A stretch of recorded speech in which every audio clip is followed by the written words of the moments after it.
I attended a wedding in Brazil. Play the theme music.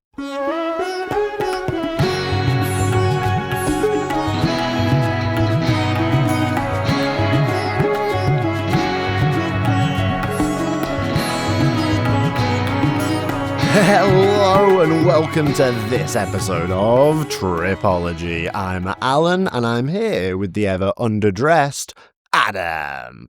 I'm sorry, mate. I mean, I'm always going to be underdressed next to you if you're wearing a shirt and tie. You look fantastic. Oh, thank you very much. It's worth it for the joke being here in a suit and tie, but it is swelteringly hot. I thought it was just on the cusp of, am I going to be so uncomfortable that I can't make a recording, or shall I turn up wearing a suit and tie? And I landed on the latter. Yeah. When was the last time you wore a tie? I mean, this suit that I packed with me for this Brazilian wedding that I'm attending, it was a suit that I got originally for my 16-year-old prom when I was in high school. Oh, you're going to date yourself here.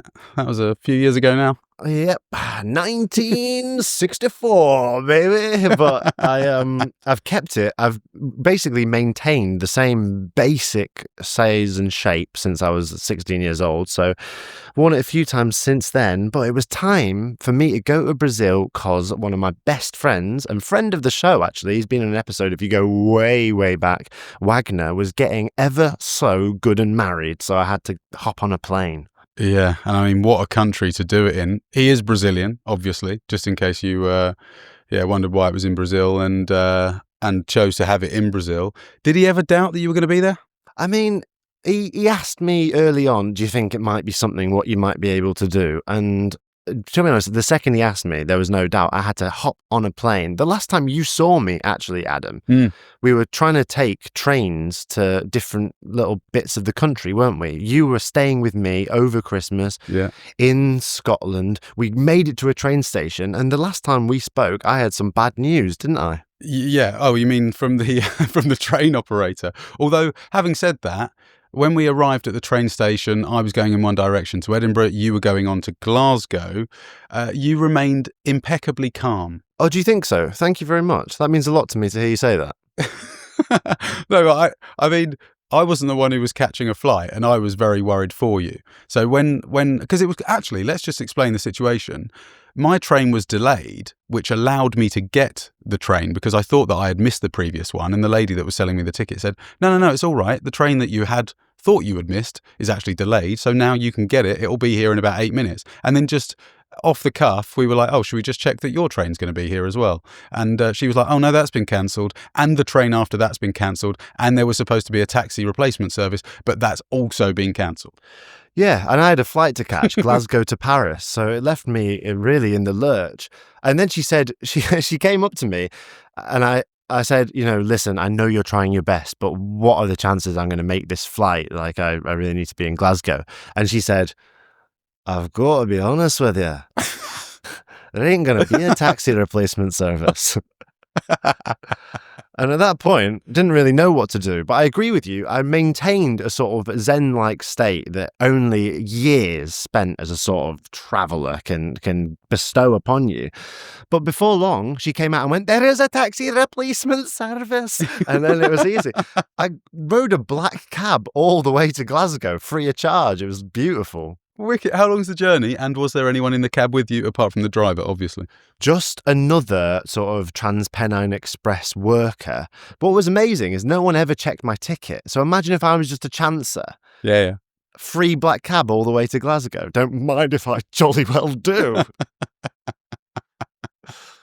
What's the, do you know what the difference would be between a private cab all the way there and then the train ticket that you bought, which, what was it? How much was a train ticket again? 15, 20 quid, something like that? Only 13 boons. So it was actually very, very, it was economical. So yeah, I don't know how much the taxi would cost. But because of all this, I actually arrived at the airport so effervescently early that I was twiddling my thumbs for a while, Yeah. So what did you get up to at the airport then? Because the journey, let's just explain, you had to do a long layover overnight in Paris. Yeah. So at the airport, it's a little bit of a unique situation for me because, I travel so light. In the last episode, I showed you my backpack and what was in it and all that jazz. But this time around, I had to pack a suit into that same backpack. And I flew with a little orange airline that rhymes with, woo, cram your bag inside that tiny tray of jet. So it was very difficult. I was very nervous and I didn't know what was going to happen. That's what's called a forced rhyme. Yeah. It was EasyJet. So I was a bit nervous because my bag, which normally is very easy to fit in, he's 40 litres even. He's carry-on size, get on the plane, why not? But he was bulging to the proverbial brim. So I thought, it's going to take something pretty special for me to get on the plane with this bag without incurring what can only be described as a terrible fee. Yeah. So you know the situation all too well and good, don't you, Adam? Are you are you giving me the stage so I can tell you about how wrong my time with EasyJet went?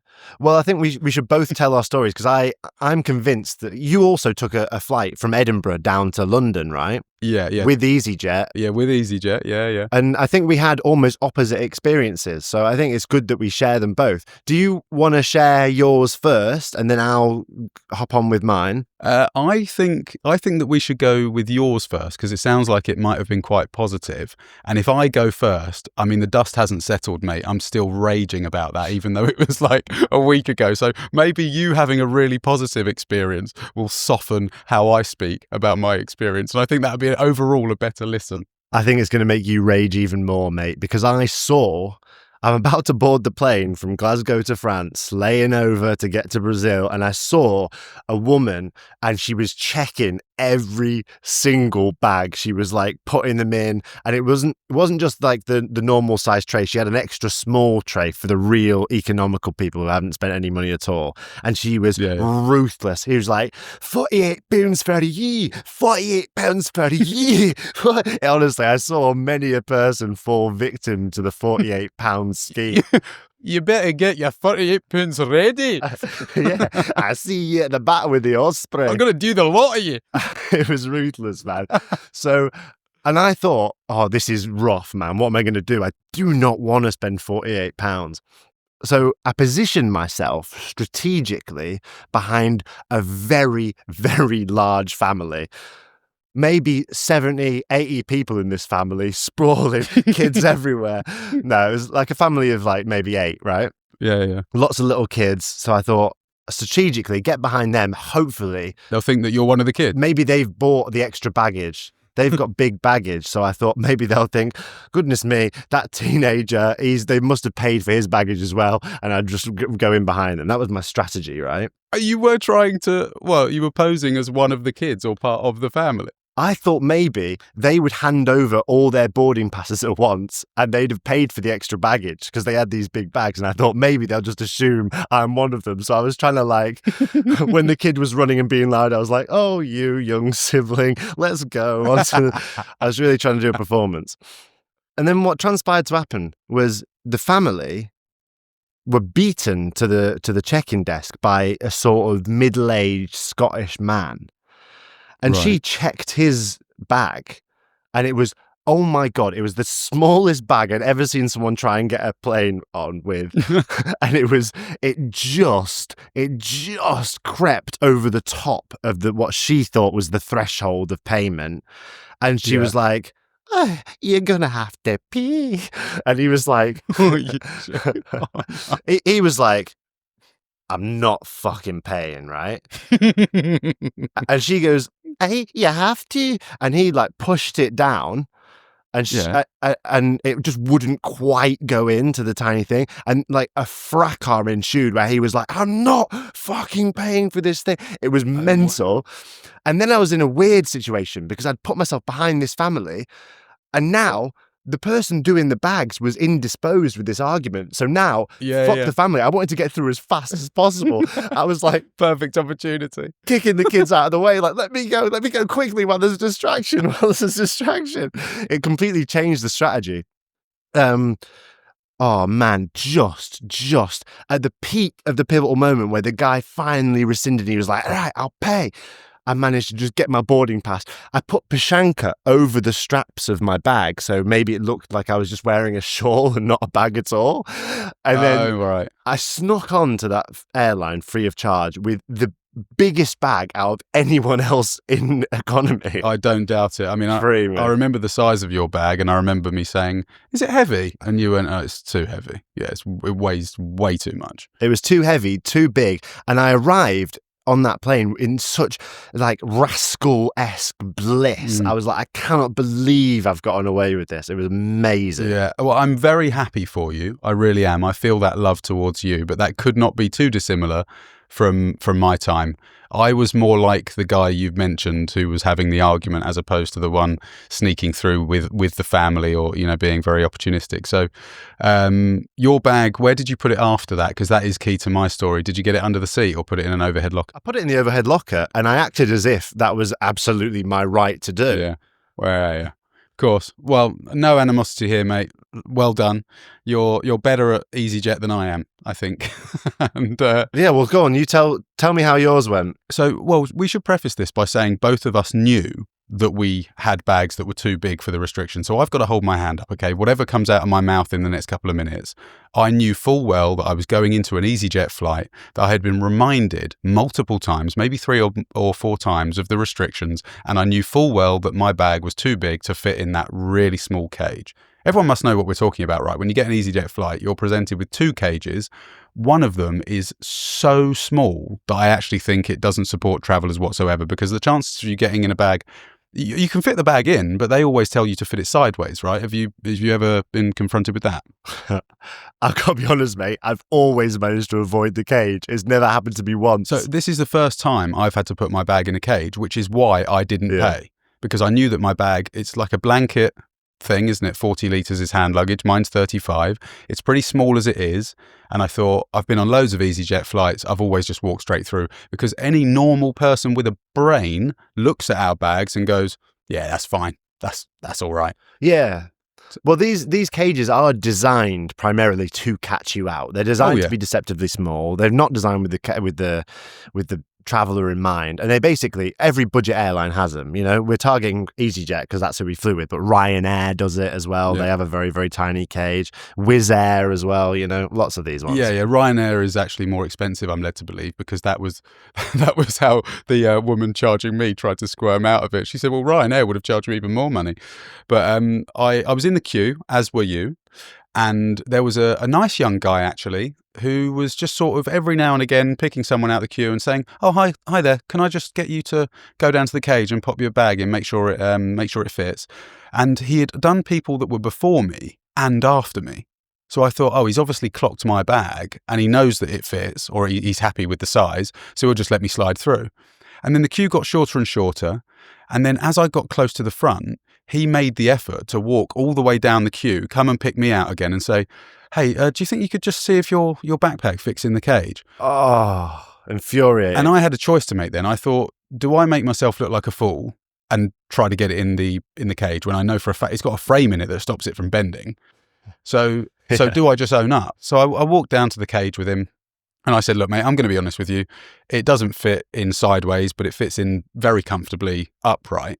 I've been on loads of EasyJet flights. Can you please just let me go through?" And he was like, "Just see if it goes in, mate. And even if you can squeeze it in, I'll let you through." And then another woman took over, and she was having the time of her life. She watched me while I emptied all of the contents out of my bag, and even before, I was rearranging at this point, and she was like, "No, it has to be all of the contents in your bag." I said, "I know that. I'm just rearranging some things to make my life a little easier." And then I took my laptop out and my coat at the same time. My laptop slipped out and smashed on the cage, and now it's got a bloody chip on it. Thanks very much. So that, I was infuriated by that. And then after an embarrassing 5 or 10 minutes with the rest of the queue looking at me trying to squeeze this thing in, she goes, yeah, we're going to have to charge you. And I said, "Do you have to, though? Do you have to charge me? Is this a decision or is this a mandatory event?" Yeah, could you not just let me walk through like every other person I've met on EasyJet who just lets me walk through? And in the meantime, she said, "Come to one side, sir." There was another guy that had just been pulled, and he had one of those big like duffel bags, right? And I thought, there's no fucking way that's getting in there. Like, there's absolutely no way. But he tried to stuff it in. She was like, "No, it's not going in, but if you can squeeze it in, I'll let you on." And this thing was like, imagine a muffin. A muffin in a case. Yeah. it was the top of it was bulging out, and he was taking a run up, just like elbow drops, squeezing it, stamping on it, and then he just conceded. I think if he had tried a little bit harder, maybe if I was encouraging him. I didn't want him to get charged. I was like, "Go on, lad, get it in there, son." And he couldn't get it in with one almighty push. It was still like puffing out everywhere. And he said, "Oh, fuck it, I'll just pay. Just go on, how much is it? Yeah, whatever, there's your card." He paid, he took his bag out, and he was like, striding ahead. And I thought, oh, he's just taking it on the chin. I'm like, out of principle, I really don't want to do that. So I said to the lady, just out of interest, if he had got that in, you really would have let him through without paying? She was like, yeah, because it fit. And I was like, but when he takes it out, it's not that size, and it's not going to be that size in the plane. So how does that make sense? And then the guy piped up and he said it's a health and safety thing. And I said, oh, yeah. Is it a health and safety thing, though? Because we both know it isn't. Because what's going to happen now is I'm going to pay for my bag because you've seen me not fit it in. And then what happens? And they say, oh, you can just walk straight on the plane. And I said, but where do I have to put my bag? Does it have to get checked? And they said, no, you can take it on the plane. I said, okay, so the measurements are for what? And they said, well, it's to make sure that bags can fit under the seat. And I said, but no one's going to make sure that my bag goes in an overhead locker. And they were like, well, no, I mean, once you've paid the money, you can just take the bag on. And they started crying. I was like, guys, you realise that means it's not necessarily about the measurements and health and safety. It's just about taking the money. And, this woman I just said, I don't know. Incredulous. I don't know if I'm, in this moment in time, mate, I wondered whether I was going to say this because I thought you might try and draw the story out of me. They're not in my good books, EasyJet. And I'm going to Europe soon, and I will be looking at other ways of travelling, okay? I'll leave it at that. I think that's quite diplomatic. That's very, very diplomatic. I would suggest this. What you should have done is put your bag inside that man's duffel bag and both paid half. Yeah, would that have worked? I mean, they might have said something about security, because he hadn't technically packed his own bag at that point. I'm sure there'd be ways in which they could get around it. But let me just reiterate. I mean, I went into it knowing there was a chance I was going to pay, but I think the fashion in which it unfolded, because this woman was having the time of her life. She loved it. She was, smiling at the fact that I was going to have to pay. And I said something I shouldn't have said. I said, is this going straight in your back pocket? And she didn't find that funny. But anyway, whatever. The problem is, mate, is that I think, and you've already touched on this, is that I really wish airlines, I understand their businesses, I understand they've been through a difficult 5 years, and I understand that they want to make as much money as possible. And maybe they're trying to offer really cheap rates and then make the money back somehow. But I don't know if the system they're running currently supports the traveller. And that is an issue. It's a bombshell, Adam, and I don't know how to deal with it other than to go on a brief meditation break.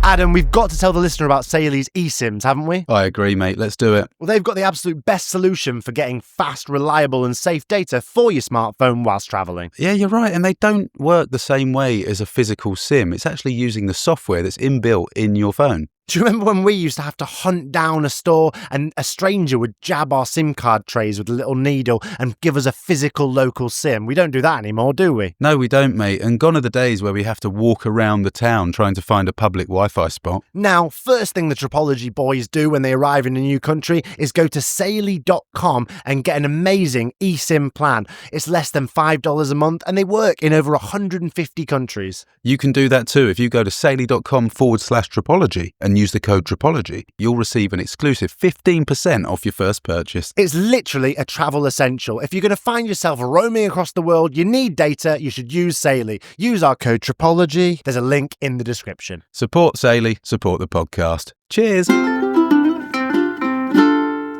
Like a bag being forced surreptitiously into a tiny, tiny cage, allow your conscious mind to return into your brain. I worry that it might have been a bit of a friendship-ending event for us if we'd been on that same flight and I'd got through and you hadn't. But, I mean, we can only thank God that didn't happen. I had a layover in Paris on my way to Brazil, Adam, and I don't know if you know this, but you really affected my time there. Not because you're a French expert and you told me where to get the best croissant, but because you sent me a text saying, "Be careful in Paris, Alun. Have your wits about you." Yes. And my flight was sort of a bit delayed, so I ended up walking the streets of Paris at 1 a.m. And because I do consider you a Parisian expert, and you'd sent me that text, it made me very scared. Oh, right. So because I was walking around sort of with a suit in my bag and all my recording equipment at 1 a.m. And you know me, I like to get mugged at least once every trip. Yeah. Well, that was the exact reason why, mate, because, especially around the north of Paris, and certain tourist hotspots, things can happen in any city. This isn't anything against Paris. I love the city. But I would rather, I think, be walking around Ahmedabad than some areas of Paris with all of my stuff. Right. So yeah, I found myself a little bit afeared, so I hot-footed it to a hostel and made it safely, thank God. Made it on my plane the next day.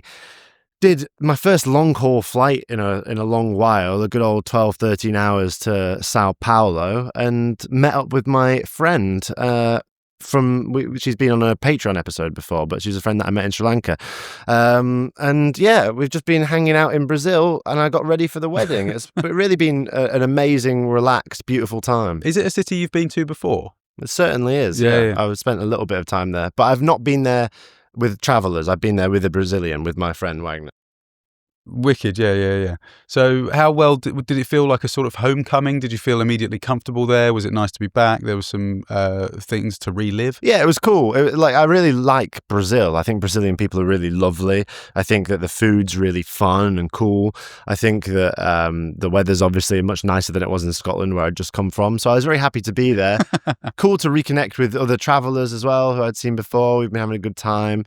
And we went to Santos, which is like the beach area just near São Paulo, like an hour on the bus, and that's where the wedding was going to be held. Is that close? So yeah, it was a really nice, relaxed time as soon as I arrived in Brazil.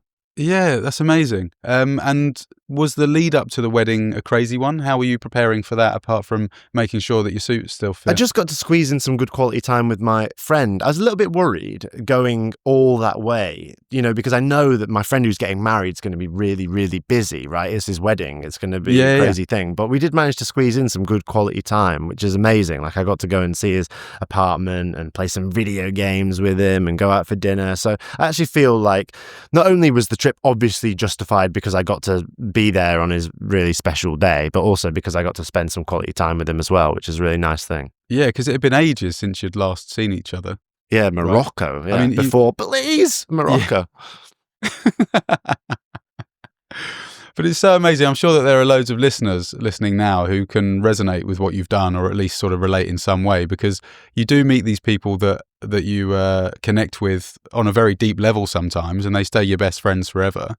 And I guess you and Wags, you haven't only ever met in a travel context. Yeah, but it's maybe you sort of laid down the foundations for that to be the nature of your relationship for the rest of your lives, maybe. Yeah, totally. It's really important to touch on this because I met Wags in South Africa, and we've had an episode with him before, way back in the early days of the pod, and it's one of those things where that friendship, that connection could have just faded with inconvenience, but he's become and has been always one of the most important people in my life. We've really made the effort to stay in touch, to do video calls, to hang out on the internet, to meet up. We've met up in Morocco, and we've met up in London and Brazil and South Africa, obviously, where we met. So there's been times where we've found intersections to connect. I met someone at a hostel just actually here now. I'm in Rio de Janeiro right now. I met someone in a hostel who they said to me, I've never met someone again who I've met traveling. Oh, wow.